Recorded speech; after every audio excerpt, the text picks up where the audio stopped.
जिन औरतों का ध्यान मायके में होता है ना, उन औरतों के घर को बर्बाद होने से कोई नहीं बचा सकता। बहुत ही हार्ट टचिंग स्टोरी है, प्लीज पूरी सुनना। अच्छी लगे शेयर जरूर कर देना।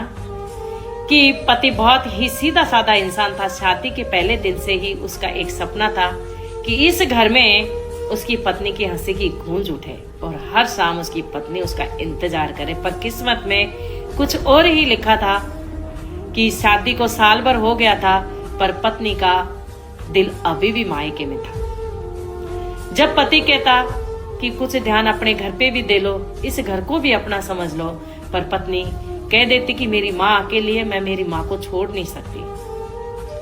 पति इस वाक्य को सुनकर टूट जाता। अकेला घर में देर रात तक सो नहीं पाता था। उसको बहुत ही अकेलापन महसूस होता था, पर पत्नी इस चीज को समझ ही नहीं पाती। पत्नी मायके में रहकर अब तो फोन नहीं करती थी।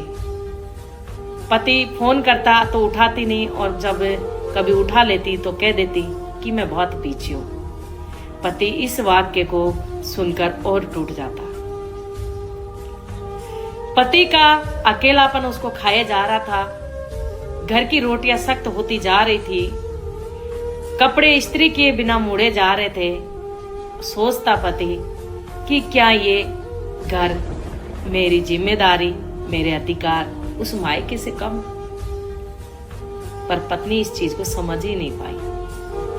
एक दिन पति ऑफिस में ही चक्कर खाकर गिर गया तो उसको हॉस्पिटल पहुंचाया, और हॉस्पिटल में जब उसको होश आया तो डॉक्टर ने कहा कि घर पे कोई संभालने वाला है। तब उसने नाम सिर हिला दिया और उसकी आंखों से आंसू निकल गए। तो डॉक्टर ने उसकी आंखों से पढ़ लिया कि इसके कोई नहीं है, ये अकेला है सिर्फ।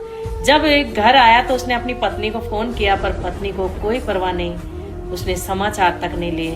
तब उसने अपनी पत्नी को एक आखिरी खत लिखा कि जहां पर है वहीं पर खुश रहो, मैं अकेला ही जीना सीख लूंगा। और वो शाम को छत पर जाकर खुले आसमान को देख रहा, उसकी आंखों से आंसू बह रहे और सोच रहा कि कहाँ मेरे प्यार में कमी रह गई थी, जो मुझे मेरे प्यार के बदले प्यार नहीं मिला।